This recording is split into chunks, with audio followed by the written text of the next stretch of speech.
In this video review, I'm going to be discussing the Anderson Manufacturing AM-15 lower AR receiver.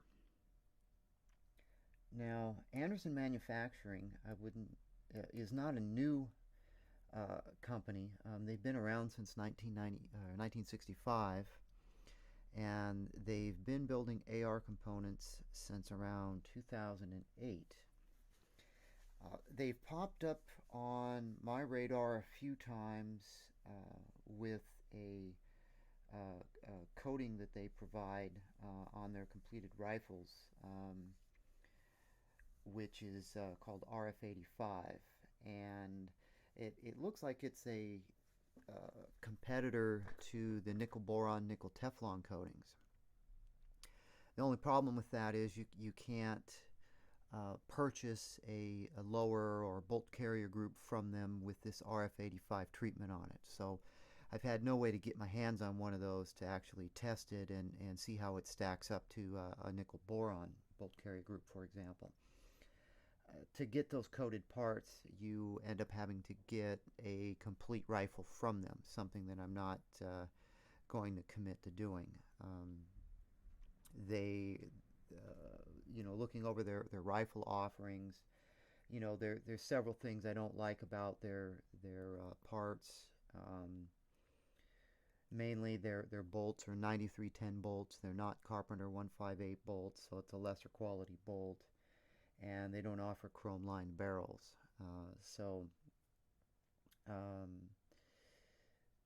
With that said, why do I have a lower receiver? Well, recently, Palmetto State Armory has been offering these lower receivers for $50. Now that kind of makes you stand up and say, okay, that's extremely inexpensive. That's even less than what they sell their blend lowers for. So that kind of brought them to the front of the line in my attention.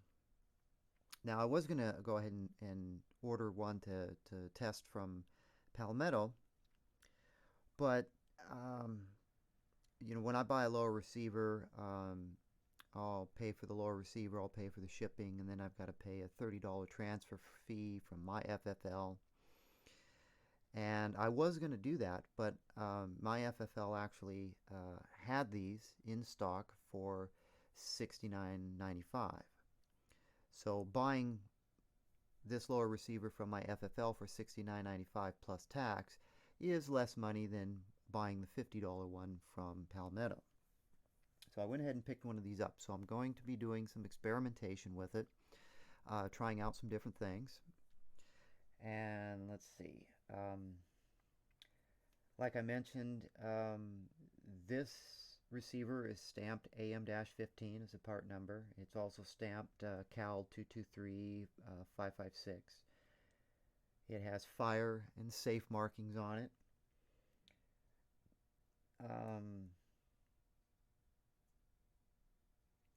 I do believe they manufacture their lowers along with gas blocks and handguards and charging handles. At least that's what they say.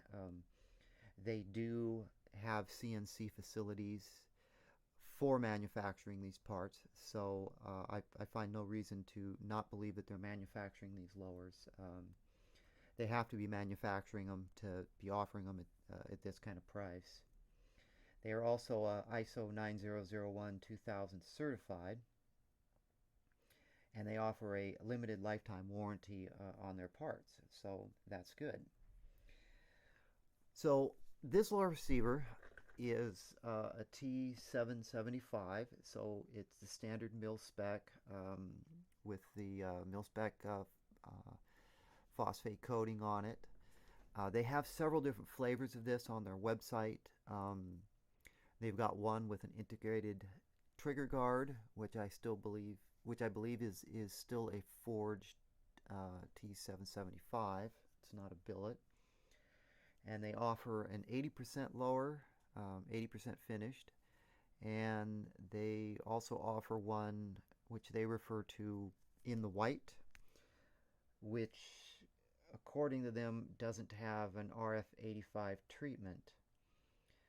Kind of left me a little bit confused there because if you go to their website, which is andersonrifles.net, they basically state underneath their FAQ section that individual parts are not RF85 treated. So I'm not sure why they would be offering a lower receiver like this one and then a lower receiver in the white, specifically stating it's not RF85 treated and they don't have RF85 stampings on them. Now this receiver is not a in the white receiver and it does not have RF85 stampings on it. So what they have on their site's a little bit confusing. What's in their FAQ is a little bit confusing. But it's not not that great of a deal.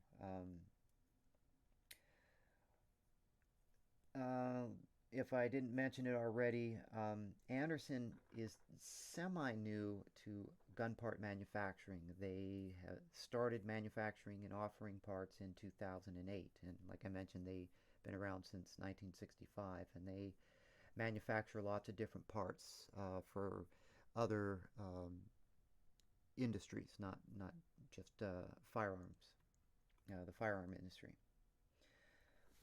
So, with a little background on Anderson, after getting this lower receiver and taking a look at it, the fit and finish is on par with pretty much all the other lower receivers I've looked at. The millings, the roll marks are fine, no issues at all. I've got tape covering the serial number, and I'm sure that's pretty obvious to anybody looking at it. The mag well is flared. It basically looks like 95% of all the other lower receivers on the market that are in this category, the Spikes and the Bravo and Palmetto and Bushmaster and Colt. So there's no, unique design going on here. They're following the complete mil-spec standard from what I can tell. This lower receiver ships in a plastic bag with some barcodes on it, which I don't happen to have in front of me, but it doesn't come in a fancy box or anything like that, like Stag does. Stag Arms ships theirs in a box. I've tested, so far I've tested I've installed a Spikes lower parts kit in this. I've installed a CMMG lower parts kit, and I've installed a Palmetto State Armory lower parts kit. I did not have any fitaments with the standard single stage mil-spec triggers, the trigger pin or the hammer pin. I also installed a K&S anti-roll pin kit on one of the triggers with no issues. I tried a couple of different trigger guards. I tried the standard M4 type of flat trigger guard and a Spikes billet trigger guard, and of course no problems.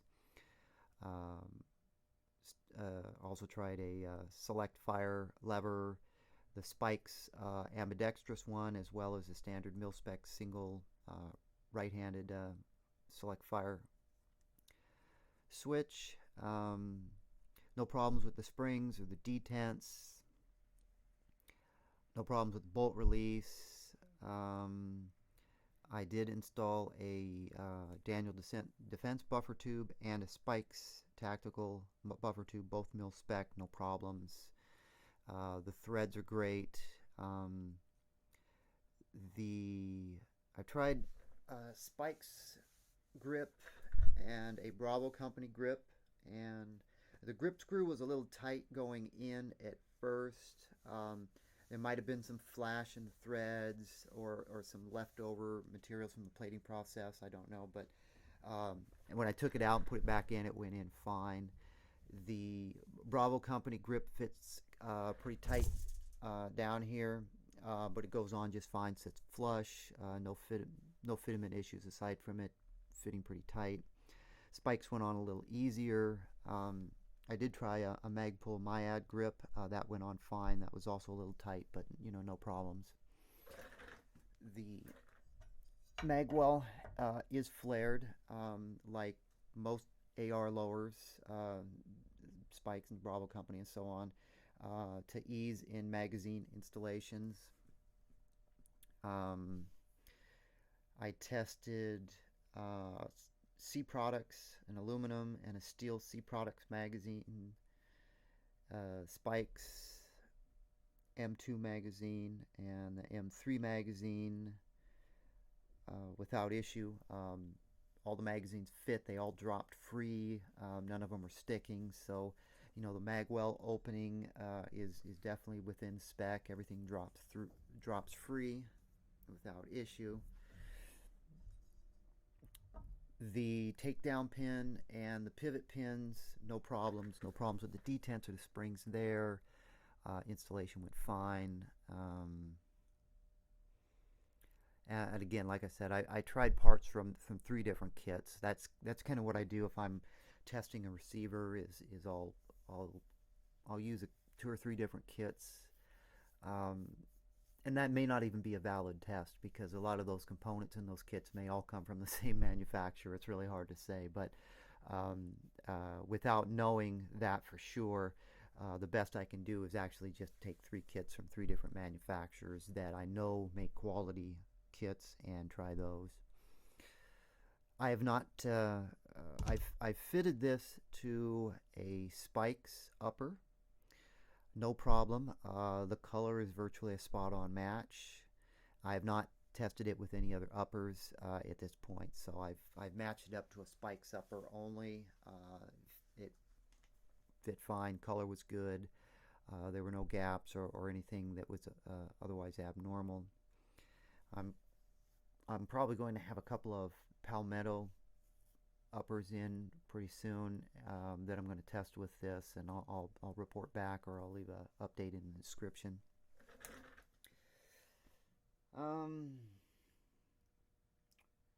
Trying to think if there was anything else I wanted to mention about this.